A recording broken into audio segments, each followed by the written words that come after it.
Hail King Kunsa! This betrayal will cost you your lives. I am the rightful ruler.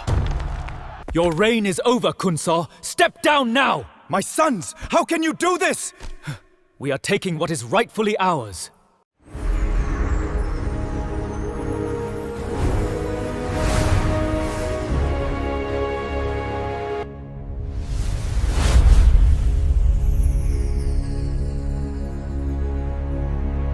တနတ်မင်းကိုစလင်ငခွေးလှုပ်ကြံသောအခါမိဖုရားသည်ကိုဝင်အရင်အမာကြီးနှင့်ကြောင်ဖြူအရက်သို့တိမ်းရှောင်ခဲ့ရသည်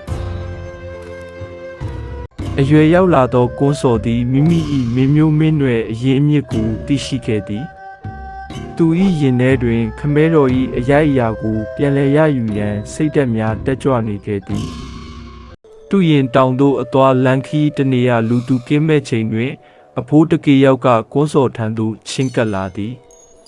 ထိုသူသည်မြင်းတကောင်နှင့်အတူအရိန္ဒမလန်ဓာပဒမြအုပ်ဆောင်နှင့်ပဒမြလက်စွပ်တို့ကိုပေးအပ်ကာသူ၏မင်းဖြစ်မိကံကြမ္မာကိုအနှင်းလိုက်သည်ကွန်းစော်သည်ရရှိလာသောယတနာများနှင့်အတူသူရင်တောင်သို့တွားရောက်ရာပကံသားတို့ကသူ့ကိုမင်းလောင်းလာပြီဟုအော်ဟစ်လိုက်ကြသည်တောင်သူကြီးမင်းသည်အမျက်တော်သဖြင့်နန်းတော်လာသာဆောင်မှထွက်ကြည့်ရာမှအောက်သို့ပြုတ်ကျပြီးနက်ရွာဆန်ခဲ့ရသည်ကွန်းစော်မင်းသည်နန်းတက်ပြီးနောက်တောင်သူကြီးမင်း၏မိဖုရားသုံးပါးကိုပင်ဆက်လက်တင်မြောက်ခဲ့သည်ထိုမိဖုရားများထံမှကျင်ဆိုးစုပ်ကတိနှင့်အနော်ရထာတို့သည်တဦးနောက်တဦးမွေးဖွားလာကြသည်အရွယ်ရောက်လာသောကျင်ဆိုးနှင့်စုပ်ကတိတို့သည်နန်းတော်၏အမှောင်ရိပ်တွင်လှို့ဝှက်တိုင်ပင်ကြသည်